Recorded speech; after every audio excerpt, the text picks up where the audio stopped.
Well, here in the Cube, Victoria and Sean are reaching out and speaking to Jorge Perez. Now, he is a councillor in Kumura Kapai here.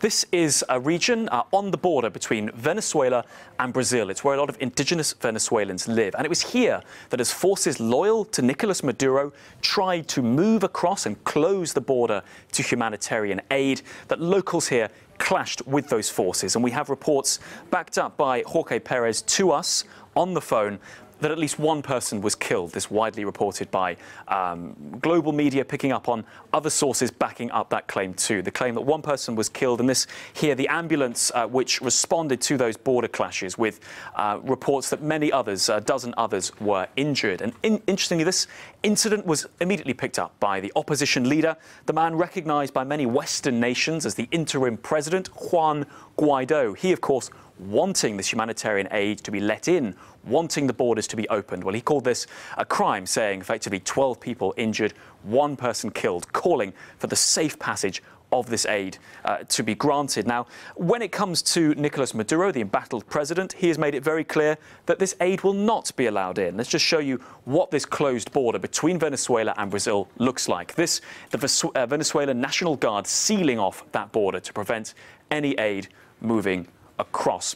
And this move, even before we had the bloodshed, was condemned by Western leaders, Western foreign secretaries like Jeremy Hunt of the United Kingdom, saying that Maduro's decision to close the border to humanitarian aid while innocent Venezuelans suffer is disgusting, he says, and wholly unacceptable.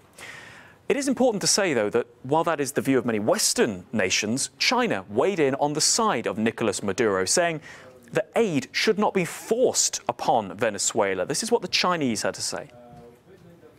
We have noticed that in recent times the Venezuelan government has remained calm and exercised restraint, comprehensively maintaining domestic peace and stability and effectively preventing large-scale clashes. If so-called aid material is forced into Venezuela, and then if it causes violence and clashes, it will have serious consequences. This is not something anyone wants to see. Well, on the border between Colombia and Venezuela, a huge concert organised by Richard Branson, the UK billionaire and philanthropist, trying to raise money to send aid into the country. The response of Nicolas Maduro of Venezuela was to hold his own concert. So there's a real clash here taking place on the borders between what is the best for Venezuela. Nicolas Maduro saying the borders must remain closed. Juan Guaido wanting aid to be allowed in. This is by no means the end of this dispute.